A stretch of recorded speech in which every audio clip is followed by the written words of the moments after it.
Budiman Prasetya tumbuh dari sebuah keluarga sederhana di sebuah kota kecil di Jawa Tengah. Ayahnya hanyalah seorang pensiunan guru SD yang kini menghabiskan hari-harinya berkebun, sementara ibunya mengurus rumah dan sesekali menjual kue basah di pasar pagi. Dari kecil, Budiman telah dididik untuk menghargai ilmu pengetahuan, kejujuran, dan kerja keras. Meski hidup pas-pasan, keluarganya selalu mengutamakan pendidikan. Setelah lulus dari universitas negeri ternama dengan gelar di bidang teknik sipil, Budiman bekerja di sebuah perusahaan konstruksi swasta di kota Semarang. Dalam waktu singkat, ia menunjukkan kinerja luar biasa dan diangkat menjadi kepala proyek termuda di perusahaannya. Banyak yang memuji integritas dan kecerdasan Budiman.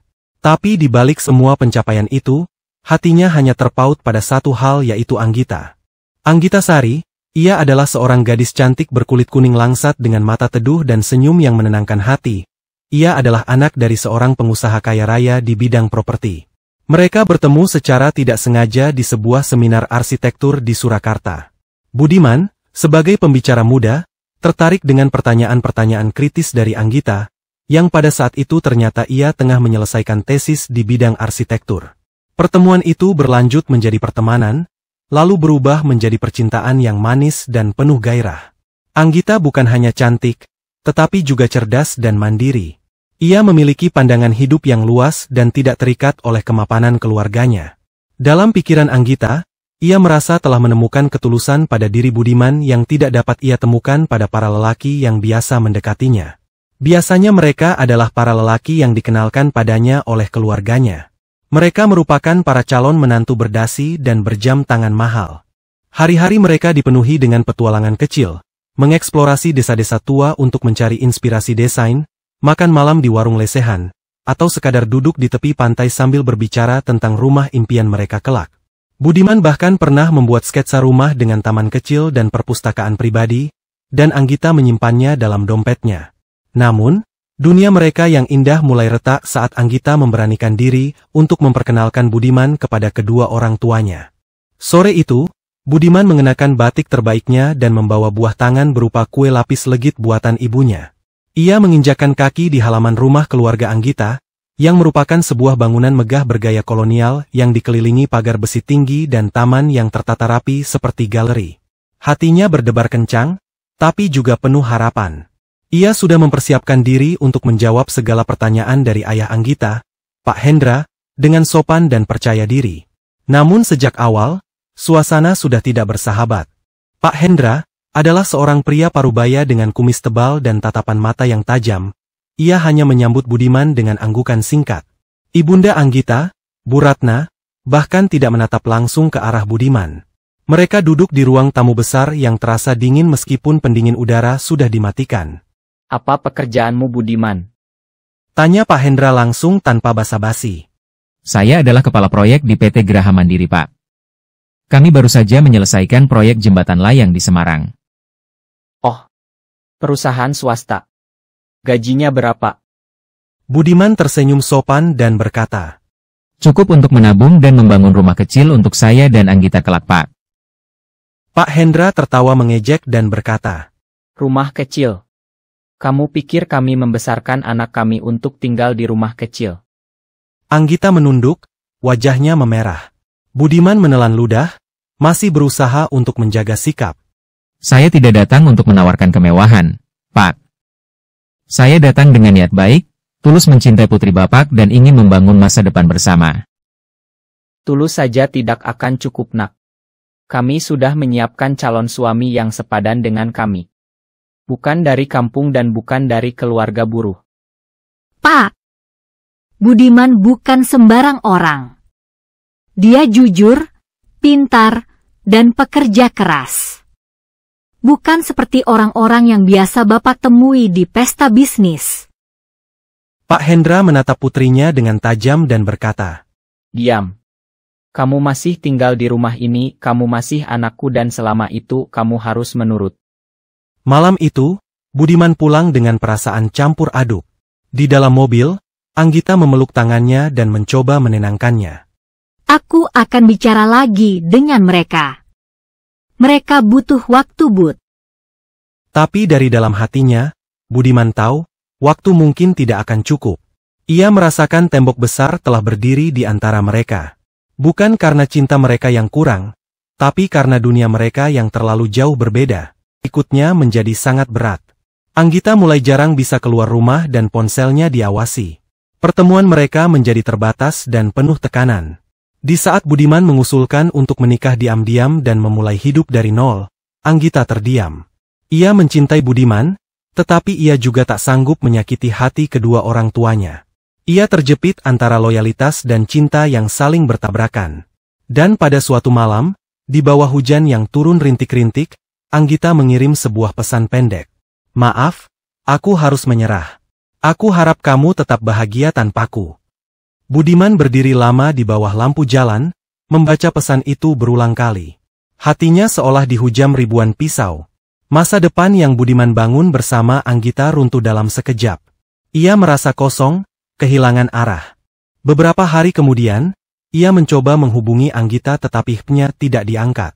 Budiman mencoba mendatangi ke rumah Anggita, tetapi rumah itu dijaga oleh satpam yang tidak mengizinkannya untuk masuk. Ia menunggu di luar kantor tempat Anggita magang, tapi tak pernah melihat bayangannya lagi. Budiman tenggelam dalam kesedihan. Ia berhenti masuk kerja selama beberapa hari. Ibunya menjadi sangat khawatir, tetapi Budiman hanya mengatakan ia sedang lelah. Malam-malam Budiman diisi oleh tangis dan lamunan. Ia memandangi sketsa rumah impian mereka yang kini hanya menjadi sisa dari mimpi yang gagal. Di dalam hati, Budiman masih berharap bahwa Anggita akan kembali, bahwa cinta merekalah yang akan menang. Namun, di suatu malam gelap, saat ia sedang duduk sendirian di atas genteng rumah, menatap langit yang kosong, terdengar bisikan lain mulai menyelinap ke telinganya. Sebuah pikiran. Bagaimana jika ada cara lain? Sebuah suara samar, entah dari mana, mengusik benaknya. Kalau dunia tidak mau berpihak padamu, buatlah ia tunduk padamu. Dan di sanalah awal mula dari semuanya. Dari patah hati yang dalam, lahirlah keputusasaan. Dan dari keputusasaan, timbullah hasrat yang kelam. Hasrat untuk mengubah nasib, dengan cara apapun. Hari-hari setelah pesan terakhir kepada Anggita berubah menjadi lembaran kosong yang menyesakan. Budiman tidak lagi mengenali dirinya sendiri. Ia berangkat kerja hanya untuk duduk mematung di depan komputer, menatap layar kosong hingga sore. Rekan-rekannya mulai bertanya-tanya, dan atasannya mulai mengingatkan Budiman dengan nada tak sabar. Namun yang paling menyakitkan adalah keadaan di rumah. Dulu, rumah kecil di pinggir kota itu selalu penuh tawa, hangat oleh masakan ibunya dan suara ayahnya yang suka berceloteh soal politik. Kini, semuanya menjadi sunyi. Ibunya sering mengintip dari balik pintu kamar, mencoba bertanya pelan untuk menanyakan kondisi anaknya. Tapi Budiman hanya menjawab dengan senyum tipis atau pura-pura tertidur. Di dalam kamarnya, dinding menjadi saksi keputusasaan Budiman. Foto-foto Anggita masih tergantung di sana seperti foto Anggita sedang tertawa saat mereka bermain layang-layang di pantai, atau foto Anggita saat ia tersipu malu saat Budiman memberikan bunga liar di perbukitan. Di meja kecil, sebuah sketsa rumah impian mereka terlipat dengan rapi, namun ada bekas air mata yang membasahi sudut kertasnya. Budiman mencoba menyibukkan diri. Ia pergi ke gym, menulis puisi, bahkan mencoba menonton film lawas yang biasa ia tonton bersama Anggita. Tapi semua usaha itu berujung sama, rasa sakit itu tetap tinggal, seperti duri dalam dada. Pada suatu malam yang kelabu, Budiman memutuskan untuk mencari tahu lebih jauh tentang keluarga Anggita.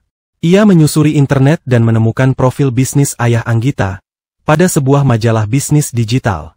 Dari situ pula Budiman tahu bahwa ayah Anggita tengah mempersiapkan merger besar dengan salah satu grup properti terbesar di Indonesia.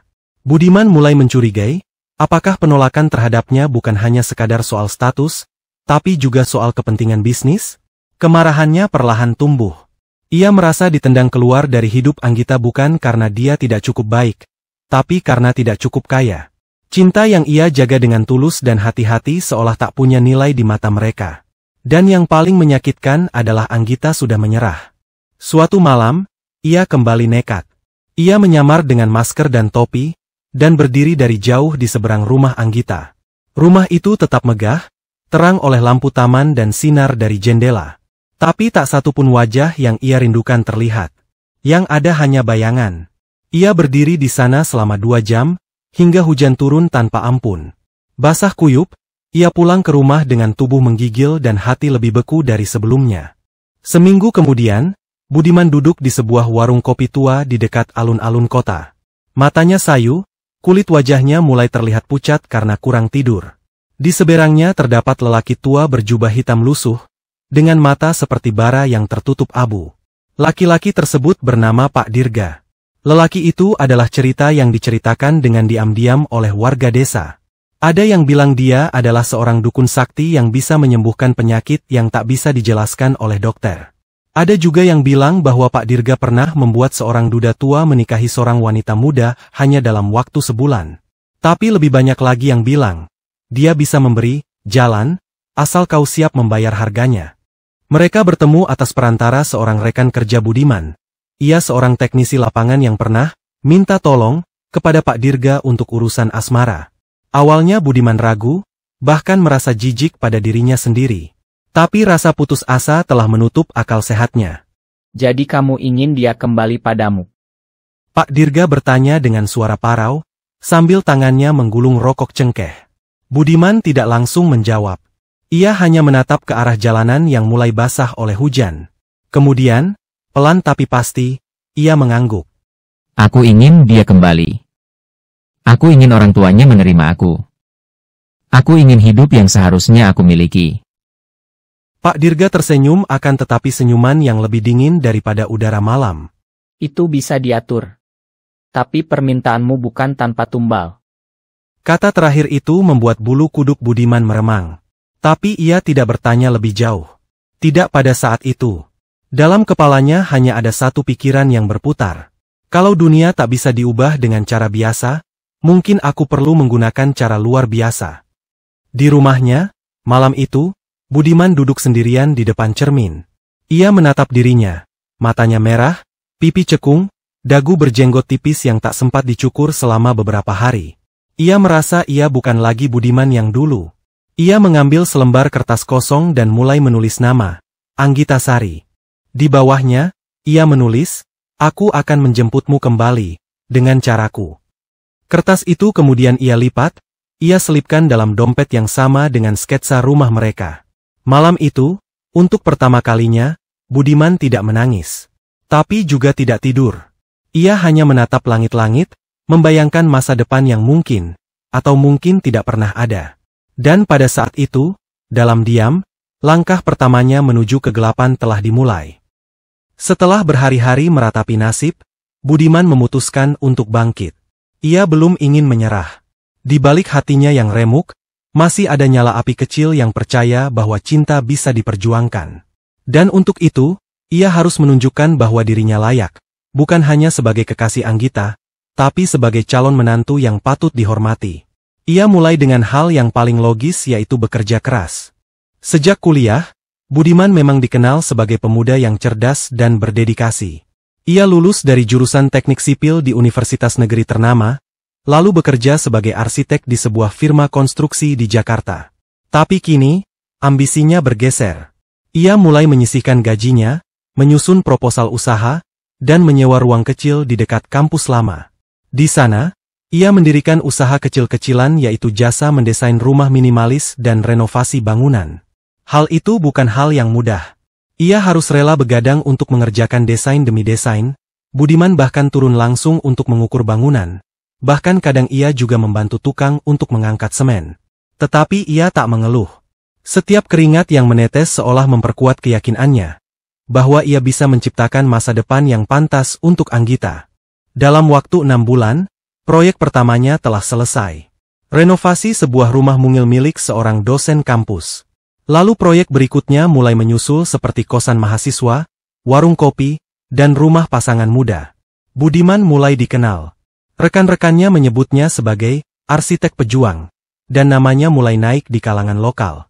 Namun, tetap saja, semua itu belum cukup. Selama itu pun Anggita tak pernah menghubunginya. Tak ada pesan, tak ada kabar. Hanya ada keheningan. Dan itu membunuhnya pelan-pelan. Budiman tahu waktunya sudah tiba. Ia sadar kalau ia tidak bisa terus bersembunyi di balik pekerjaan. Maka, dengan segenap keberanian yang tersisa, ia memutuskan untuk mendatangi rumah keluarga Anggita. Hari itu Sabtu sore. Ia mengenakan kemeja putih yang rapi, sepatu pantofel mengkilap, dan membawa sebungkus kecil oleh-oleh dari bakery favorit Anggita, sekadar isyarat bahwa niatnya baik. Rumah keluarga Anggita yang berdiri megah di kawasan elit Jakarta Selatan, dikelilingi pagar besi tinggi dan kamera pengawas.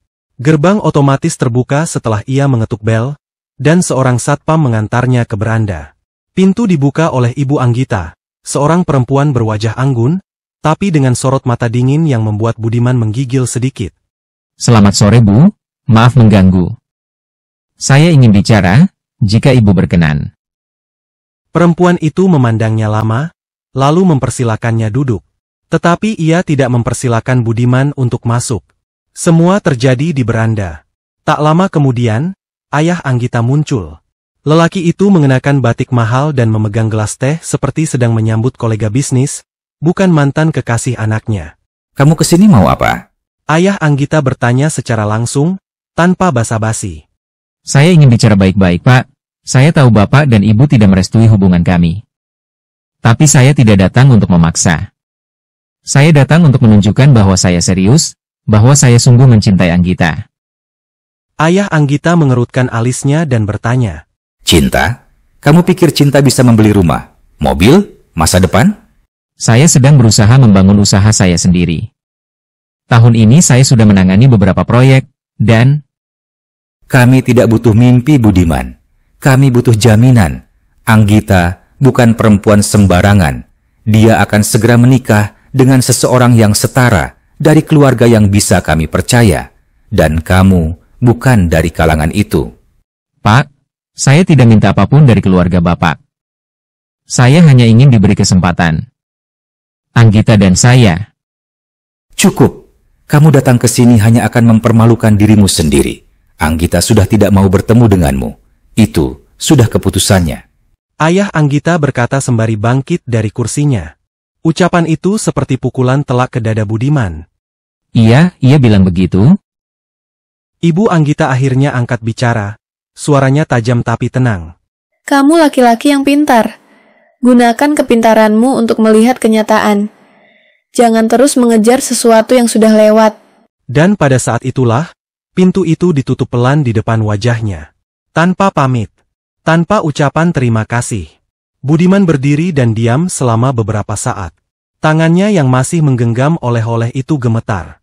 Lalu dengan perlahan, ia berjalan meninggalkan halaman, menuruni tangga marmer, dan kembali ke mobil tuanya. Saat ia menyalakan mesin, hujan turun dengan derasnya, seolah menyambut kehancuran hatinya sekali lagi. Malam itu, Budiman tidak pulang ke rumah. Ia memacu mobilnya ke arah puncak, menyusuri jalan-jalan gelap dan berkabut, hingga ia berhenti di sebuah villa tua yang sudah lama tak dihuni. Tempat itu dulunya milik pamannya, dan kini hanya digunakan oleh Budiman sesekali seperti pada saat ia ingin menyendiri. Di dalam villa yang dingin dan lembab, Budiman membuka laptopnya. Ia membuka folder-folder penuh foto Anggita, terdengar suara rekaman mereka tertawa bersama, video saat ulang tahun Anggita yang ke-24, dan sketsa rumah yang kini terasa seperti lelucon kejam. Lalu, dalam keheningan malam, untuk pertama kalinya, Budiman menangis keras. Bukan sebuah tangisan rindu, tapi jeritan hati yang datang dari lubuk jiwa yang hancur.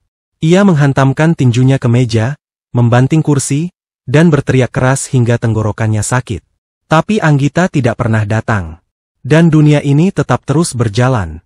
Pada keesokan harinya, saat tubuhnya masih terasa lemas, ia memandang ke arah cermin yang berada di kamar mandi. Di sana, ia melihat seseorang yang asing. Mata yang bengkak, rambut yang berantakan, dan sorot mata yang tidak lagi punya cahaya. Ia teringat pada obrolan samar dengan seorang rekan lama. Tentang orang pintar yang bisa membantu dalam urusan asmara. Waktu itu ia hanya menertawakan ide itu. Tapi kini, setelah semua pintu telah tertutup dan setelah semua usahanya dibuang seperti sampah, apakah masih ada jalan lain? Di antara rasa malu dan haus akan harapan, ia mencari nomor itu di ponselnya. Namanya hanya disimpan sebagai Pak Dirga Jawa Tengah.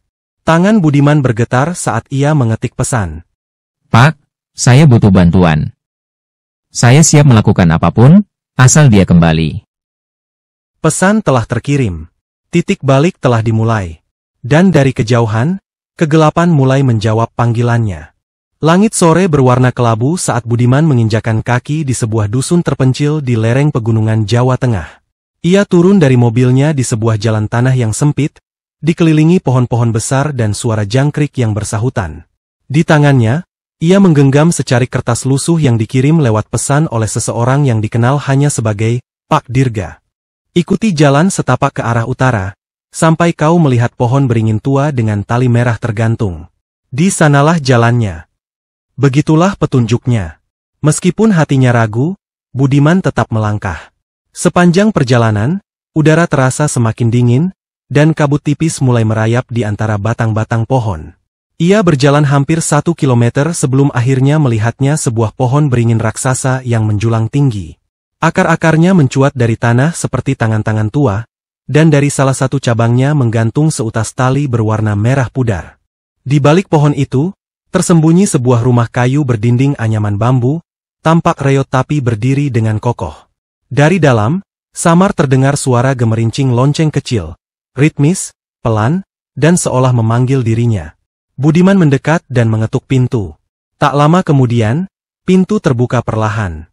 Seorang lelaki tua berdiri di ambang pintu, tubuhnya kurus, rambutnya panjang dan memutih sebagian, dan matanya tampak seperti menyala samar dalam keremangan senja. Kau Budiman? Budiman mengangguk perlahan dan berkata, Saya ingin bicara tentang Anggita. Pak Dirga tersenyum kecil akan tetapi bukan senyum yang ramah. Ada sesuatu yang membuat dada Budiman menegang. Masuklah. Tapi ingat, siapapun yang masuk ke tempat ini tidak akan keluar dengan jiwa yang sama. Di dalam rumah itu, udara terasa sangat berbeda. Hangat dan lembab, dengan bau dupa dan tanah basah yang menyengat. Di tengah ruangan, ada altar kecil yang dipenuhi dengan patung-patung tua, bunga-bunga layu, dan mangkuk-mangkuk kecil berisi cairan hitam pekat. Pak Dirga duduk bersila dan menunjuk Budiman untuk duduk di seberangnya. Kau ingin dia kembali padamu? Ya, saya ingin Anggita memilih saya dan saya siap melakukan apa saja. Apapun. Budiman menelan ludah dan berkata, Iya, Pak. Pak Dirga menunduk sejenak, ia menggambar sesuatu di lantai tanah dengan kapur putih. Sebuah simbol asing, ia menggambar lingkaran dengan garis-garis silang dan huruf-huruf kuno yang tak bisa dibaca. Ilmu ini tidak datang tanpa harga Budiman, tapi kau tidak perlu memulai dari yang besar, karena kita akan melakukan yang ringan dulu, yaitu sebuah pemanggilan, sebuah ikatan. Budiman mengangguk meski hatinya mulai merasa dingin. Malam itu, ritual pertama dimulai. Pak Dirga mematikan semua lampu dan hanya menyalakan sebatang lilin berwarna hitam. Budiman duduk di dalam lingkaran yang telah digambar di lantai. Di hadapannya, terdapat mangkuk terbuat dari tanah liat yang berisikan darah ayam, rambut Anggita yang Budiman curi dari sisirnya dulu, dan sehelai kertas bertuliskan namanya lengkap. Lepaskan logikamu, dan biarkan niatmu yang bicara. Bisik Pak Dirga sambil membakar rambut itu dengan api lilin. Asap tipis mengepul, memenuhi ruangan, dan dengan perlahan, Budiman merasa kepalanya ringan, seperti melayang. Ia tidak tahu sudah berapa lama ia memejamkan matanya, tapi dalam kegelapan pikirannya, ia melihat sesuatu. Perempuan yang dicintainya yaitu Anggita. Ia berdiri di bawah hujan, mengenakan gaun berwarna putih, matanya terlihat sembab, tangannya terulur ke arahnya, lalu wajahnya berubah. Mata itu menjadi hitam, senyumnya retak hingga pipi, dan ia berbisik. Kau milikku dan aku milikmu, selamanya. Budiman terbangun dengan napas terengah, tubuh basah oleh keringat dingin. Pak Dirga menatapnya dengan tatapan tajam. Ikatan sudah mulai terbentuk, tapi itu baru langkah awal. Sejak hari itu, hal-hal aneh mulai terjadi. Setiap malam, Budiman bermimpi tentang Anggita. Kadang ia menangis, kadang ia menjerit, dan kadang ia hanya berdiri diam di sudut kamar, memperhatikannya dengan mata kosong. Namun yang paling mengerikan adalah, di pagi harinya, Budiman menemukan bekas jejak kaki basah di lantai kamarnya. Awalnya ia berpikir bahwa itu hanya halusinasinya saja. Tapi malam demi malam, mimpi-mimpi itu menjadi semakin nyata. Ia mulai bisa mencium wangi parfum Anggita di udara. Pernah di suatu malam, saat ia membuka lemari, ia menemukan gaun putih milik Anggita tergantung di sana, padahal ia tak pernah memilikinya. Dan entah kenapa, Tubuhnya mulai terasa lebih kuat. Tenaga dan semangat kerjanya meningkat. Klien terus berdatangan, proyek mengalir lancar. Tetapi, semua itu tak membuatnya bahagia. Hatinya tetap kosong. Dan pikirannya terus dihantui. Ia kembali menemui Pak Dirga. Aku ingin lebih. Aku ingin dia datang kepadaku secara fisik dan nyata. Aku ingin dia menjadi milikku. Pak Dirga mengangguk perlahan, seperti sudah tahu permintaan itu akan datang. Kau harus memberi lebih untuk mendapat lebih. Jiwa untuk jiwa, agar ikatan yang lebih dalam. Apa maksudmu? Seseorang harus dibayar untuk cinta yang tak seimbang. Tidak harus mati, tapi harus tergelincir dan harus tergantikan. Malam itu, ritual kedua dilakukan. Kali ini, seekor ayam jantan hitam disembelih. Darahnya dikumpulkan, dan disiramkan ke atas potongan boneka lilin yang menyerupai wajah Anggita. Budiman diminta mengucapkan mantra yang tidak ia mengerti, lalu membakar boneka itu bersama dengan sehelai pakaian milik Anggita yang telah ia curi dari rumah orang tua Anggita dengan cara menyuap salah seorang ART di rumah itu. Dan pada saat api menyala, Budiman mendengar suara jeritan, bukan di telinganya, tapi di dalam pikirannya. Setelah itu, Budiman pun jatuh pingsan. Esok harinya, Anggita mengirim sebuah pesan. Untuk pertama kalinya sejak berbulan-bulan. Budiman, aku tidak tahu kenapa, tapi aku mimpi tentangmu semalam. Apakah kamu baik-baik saja? Jantung Budiman hampir berhenti. Ia membalas pesan itu, dan beberapa jam kemudian, mereka bertemu di sebuah kafe kecil di Jakarta Timur. Anggita tampak linglung. Ia terus melihat ke sekeliling, seperti sedang mencari sesuatu. Tapi senyumnya lembut, dan matanya menyiratkan kebingungan, sekaligus ketertarikan kembali. Entah kenapa, rasanya seperti ada yang menarikku ke sini. Budiman menggenggam tangannya dan berkata, Mungkin karena kau memang seharusnya di sini. Anggita tidak menarik tangannya. Untuk pertama kalinya, harapan kembali menyala di dada Budiman. Tapi jauh di lereng gunung, di rumah Pak Dirga, sebuah lilin hitam padam tiba-tiba. Dan angin dingin masuk melalui celah dinding, membawa bisikan yang hanya bisa didengar oleh yang telah terikat. Harga sudah ditetapkan. Tidak ada cinta tanpa pengorbanan. Awal perubahan pada diri Budiman terasa samar, seperti bayangan yang merayap perlahan masuk ke dalam dirinya. Ia merasa lebih kuat, lebih bersemangat, namun ada sesuatu yang mulai bergolak di dalam dirinya, sebuah api gelap yang tak bisa ia padamkan. Pada hari-hari pertama setelah ritual kedua, Budiman tampak biasa-biasa saja. Namun, lama-kelamaan, sikapnya mulai berubah. Ia menjadi lebih cepat marah dan mudah tersinggung, terutama pada saat berbicara dengan Anggita. Dari yang biasanya penuh kelembutan, kini suaranya berubah tajam dan kadang sinis. Suatu sore, saat mereka tengah berjalan di taman, Anggita mencoba mengingatkan Budiman agar tidak terlalu memaksa. Budiman, aku butuh waktu. Jangan terlalu memaksakan kehendakmu. Jawab Anggita pelan. Tapi Budiman malah membalas dengan nada kasar. Kau harus mengerti aku. Aku sudah melakukan segalanya untuk kita. Anggita terkejut dan mundur beberapa langkah. Matanya berkaca-kaca. Perubahan itu membuat hubungan mereka menjadi renggang. Anggita mulai merasa takut, bukan pada Budiman yang dulu, tapi pada sosok yang perlahan muncul dari dalam diri Budiman yang sekarang. Di balik pintu rumah, sahabat Budiman, Jaka, mulai memperhatikan adanya hal-hal yang aneh. Budiman, kau nggak kayak biasanya. Kenapa jadi seperti ini?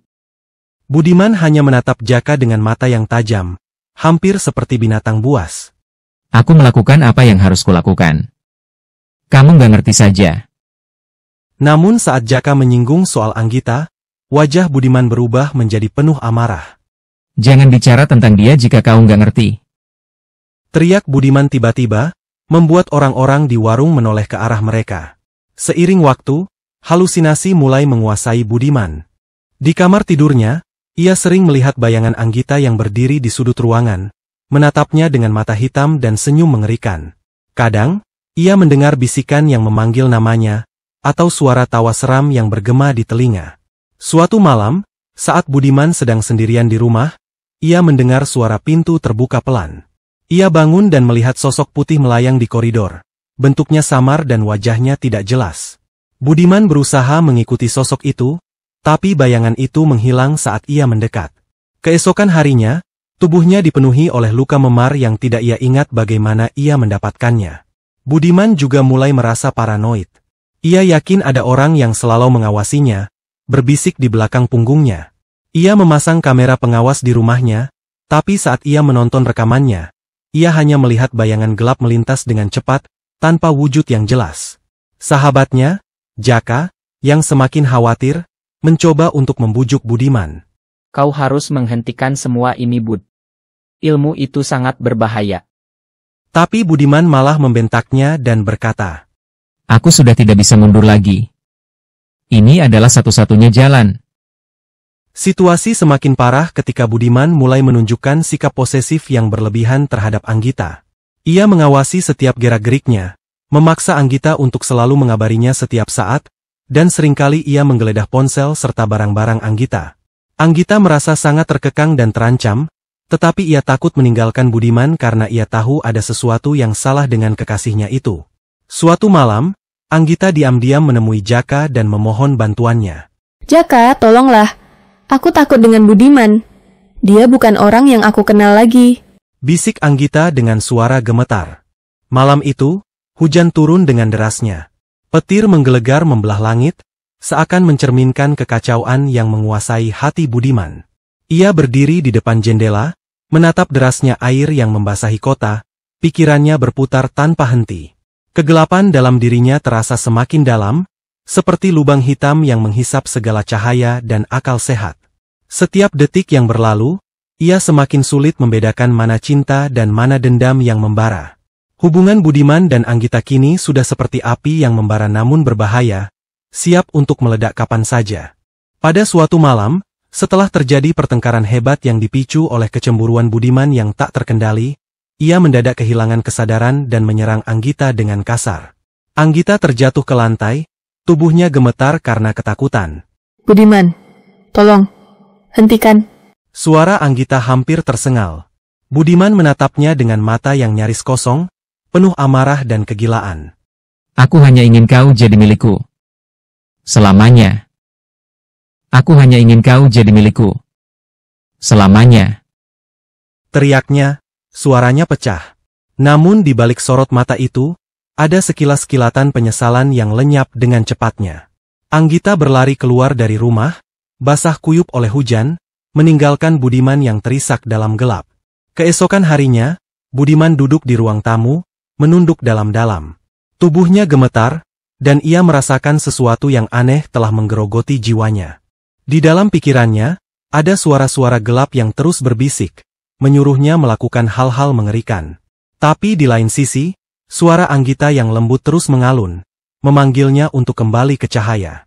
Ia merasa terpecah, terjebak di antara dua dunia. Dalam momen yang begitu rapuh, Budiman berbisik. Maafkan aku Anggita. Aku tidak ingin menjadi monster. Namun, kegelapan itu tidak mudah dilepaskan. Semakin hari, Budiman makin sulit mengendalikan dirinya. Ia sering mengalami ledakan kemarahan tanpa sebab, menyerang barang-barang di sekitarnya, dan bahkan melukai dirinya sendiri. Budiman mulai berkeliling kota di malam hari, berbicara dengan suara parau pada bayangan-bayangan yang hanya bisa ia lihat. Sahabatnya, Jaka, mencoba untuk terus membantunya. Bud, kau harus segera pergi dari sini, jauhkan dirimu dari semua ini sebelum terlambat. Jaka berkata putus asa saat menemui Budiman di sebuah warung kopi. Tapi aku tak bisa. Mereka sudah mengambil jiwaku. Suara Budiman terdengar lirih, matanya sembab. Jaka sangat kaget mendengar jawaban sahabatnya itu. Tiba-tiba ia teringat akan salah satu pamannya yang tinggal di salah satu pedesaan di Jawa Timur. Pamannya adalah seorang kiai besar pada sebuah pesantren. Semoga ia dapat mengobati Budiman yang keadaannya saat ini sudah mulai parah. Suatu malam, saat Budiman kembali ke rumah, ia melihat bayangan hitam besar berdiri di sudut kamar. Bayangan itu mendekat perlahan, wajahnya berubah-ubah, berganti menjadi wajah Anggita yang tersenyum menyakitkan, kemudian menjadi sosok mengerikan penuh amarah. Budiman merasakan dingin menusuk ke tulang, dan tubuhnya lumpuh ketakutan. Namun ia tahu, bayangan itu bukan hanya mimpi, itu adalah kenyataan yang mengurung jiwanya. Langit pagi itu kelabu, seolah alam pun enggan menyinari hidup Budiman yang makin suram. Di kamar sempitnya, ia duduk bersandar pada dinding, tubuhnya kurus, matanya cekung dan kosong. Bayangan-bayangan mengerikan masih terus berdatangan, bahkan saat ia terjaga. Sudah seminggu sejak Anggita meninggalkannya. Dan Budiman tahu, semua ini adalah kesalahannya. Maafkan aku Anggita. Bisiknya, suara parau karena kurang tidur dan terlalu banyak menangis dalam diam. Di tengah keputusasaan itu, Budiman mengambil keputusan terakhir, ia harus kembali ke tempat sang dukun. Hutan di pinggiran kota itu masih seperti dulu, sunyi dan mencekam. Kabut tipis menggantung di antara pepohonan, seolah menandai batas antara dunia manusia dan dunia gaib. Gubuk tua itu berdiri seperti mayat hidup, rapuh, berjamur, tapi masih menyimpan kengerian yang tidak bisa dijelaskan. Begitu Budiman melangkah masuk, sang dukun sudah menunggunya. Duduk bersila, senyumnya dingin dan penuh ejekan. Aku tahu kau akan kembali. Kau ingin bebas, kan? Aku menyesal, aku ingin berhenti. Tolong kembalikan hidupku. Dukun itu tertawa kecil dan berkata, Tidak ada jalan kembali, Budiman. Apa yang kau inginkan sudah dikabulkan. Membayar dengan apa? Dengan darah, dengan jiwa. Budiman keluar dari gubuk itu dengan langkah limbung. Dunia di sekitarnya terasa jauh, dingin, dan asing. Ia menoleh ke langit dan bergumam ke diri sendiri. Kenapa aku begitu bodohnya? Kenapa? Hujan mulai turun perlahan, seolah menyamarkan air mata dan peluh penyesalan yang tak akan pernah cukup. Sejak itu, Budiman tak lagi tidur. Ia hanya duduk diam di kamarnya, dikelilingi oleh kegelapan dan bisikan yang tak berhenti. Wajah Anggita selalu hadir dalam pikirannya. Senyum hangatnya, matanya yang lembut. Dan rasa bersalah menindih dadanya seperti batu besar yang tak bisa digeser. Ia mencoba membakar jimat-jimat dan benda-benda yang diberikan sang dukun, berharap bisa memutus ikatan dengan kekuatan gelap itu. Tapi api hanya menyisakan abu, sementara kengerian tetap tinggal. Malam itu, ia berbicara dengan dirinya sendiri di depan cermin. Kalau aku mati, apakah semua ini akan berhenti? Bayangannya di cermin tidak menirukan geraknya. Bayangan itu tersenyum kejam dan menjawab, Tidak Budiman. Kau adalah milik kami sekarang. Budiman mundur ketakutan kemudian ia menjerit, menghancurkan cermin dengan tangan kosong, darah mengalir dari telapak tangannya. Tapi rasa sakit fisik tak ada artinya dibanding perih yang menggerogoti hatinya. Malam itu angin bertiup tak seperti biasa. Udara dingin mencengkeram, seolah sesuatu yang jahat tengah mengendap di udara. Di pinggiran kota, seseorang melihat sesosok pria berjalan tanpa alas kaki. Pakaiannya robek, tubuhnya kurus kering. Matanya kosong, menatap ke satu titik yang tak terlihat siapapun. Itu Budiman. Sudah seminggu ia menghilang dari rumah, dan warga mulai berbisik-bisik. Beberapa mengatakan dia telah menjadi gila, dan yang lain percaya ia telah menjadi orang dalam perjanjian. Di sebuah pesantren besar di sebuah desa yang tenang di Jawa Timur, tampak Jaka yang sedang berbicara dengan pamannya. Jaka segera menceritakan maksud dari kedatangannya yang jauh-jauh ke sana. Ia meminta tolong kepada sang paman untuk bisa membantu sahabat baiknya yaitu Budiman agar ia bisa keluar dari masalah yang saat ini tengah membelitnya. Paman Jaka yang bernama Ki Agung, mendengarkan seluruh cerita Jaka dengan seksama. Lahir, perkawinan dan mati adalah sesuatu yang telah digariskan oleh Gusti Allah. Manusia tidak dapat melawat kehendaknya walau dengan menggunakan kuasa jahat. Ia segera menyetujui untuk datang ke Jakarta agar ia dapat bertemu dengan Budiman. Sepertinya temanmu yang bernama Budiman itu sudah dikuasai oleh sesuatu yang jahat. Dan saat ini kekuatan itu telah menggenggam jiwanya. Semoga saja kita belum terlambat untuk menolongnya. Setibanya di Jakarta, Jaka mengatur pertemuan antara Budiman dan Ki Ageng dengan dalih ia membutuhkan nasihat atas proyek yang sedang mereka kerjakan. Budiman sedikit terkejut melihat Jaka datang bersama dengan pamannya.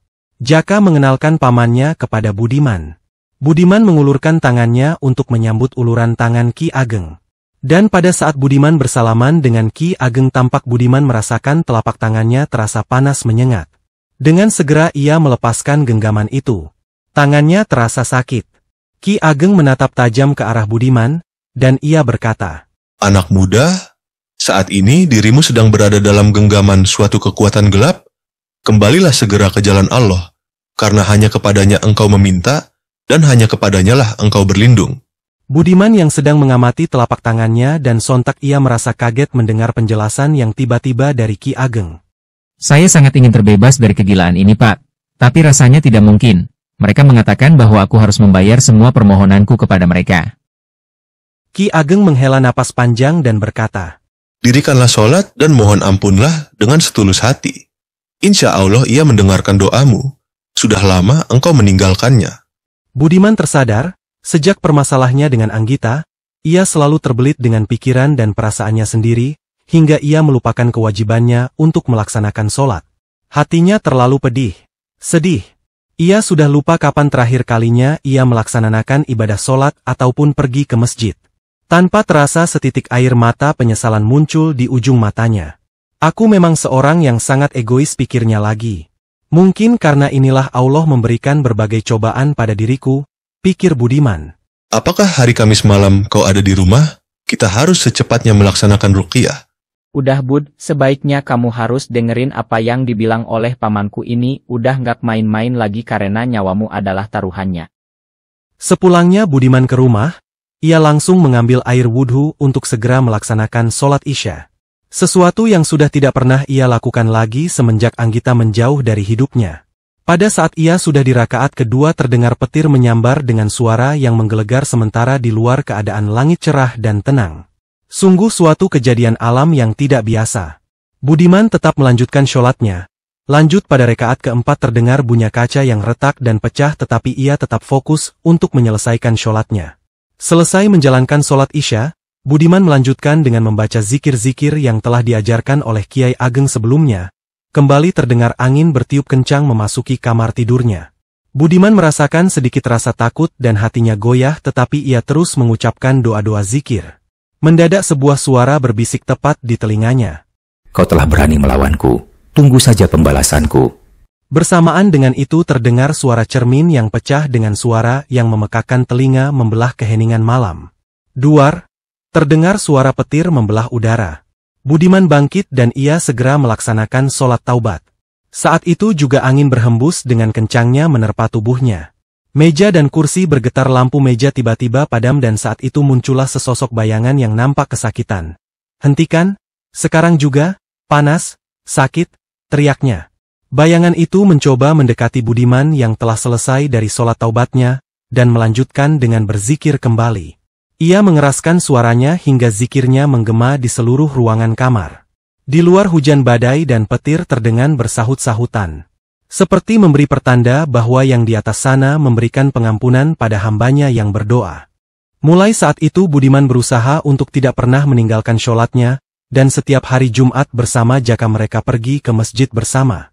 Sebulan telah berlalu, Budiman merasa tidak ada lagi gangguan berarti yang biasanya menghantui tidurnya. Ia mengunjungi Ki Ageng di Jawa Timur.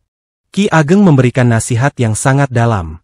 Mati, hidup, dan semuanya telah digariskan oleh Gusti Allah, manusia tidak bisa melawannya. Dan apabila kalian memaksakannya, hanyalah kesengsaraan yang akan kalian dapatkan. Tapi Pak, saya sangat mencintainya. Apakah kamu tetap akan memaksakannya walaupun nyawamu adalah taruhannya? Dan mungkin perkawinan kalian tidak akan berakhir dengan bahagia. Yang pada akhirnya semua usahamu itu hanya akan sia-sia. Jadi apa gunanya semua itu? Terlebih lagi kamu juga telah berani untuk menyekutukan Tuhanmu. Dan itu adalah dosa yang sangat besar, dan saya melihat memang Anggita bukanlah jodohmu. Di masa depan kamu akan bertemu dengan seorang gadis yang memang merupakan jodohmu.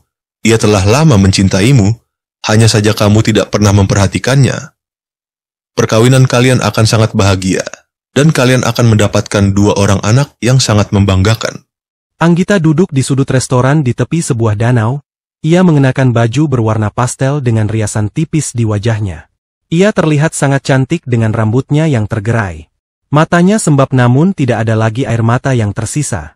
Ia menatap keluar ke arah danau, memikirkan hari-hari ketika Budiman masih menjadi Budiman yang ia cintai. Ia menggenggam liontin pemberian Budiman yang selalu ia simpan, dan menjatuhkannya ke dalam air danau. Liontin itu tenggelam perlahan, lenyap bersama kenangan yang tak bisa dikembalikan. Tak lama kemudian, Budiman telah berdiri di hadapannya. Mereka saling menatap dalam diam. Budiman menarik kursi dan duduk di depan Anggita. Anggita, mungkin akhir-akhir ini aku sedikit kasar denganmu. Maafkan aku. Entah kenapa aku begitu ingin menguasaimu. Perasaanku sangat sulit untuk dikendalikan. Aku ingin kau selalu di dekatku dan hanya untukku.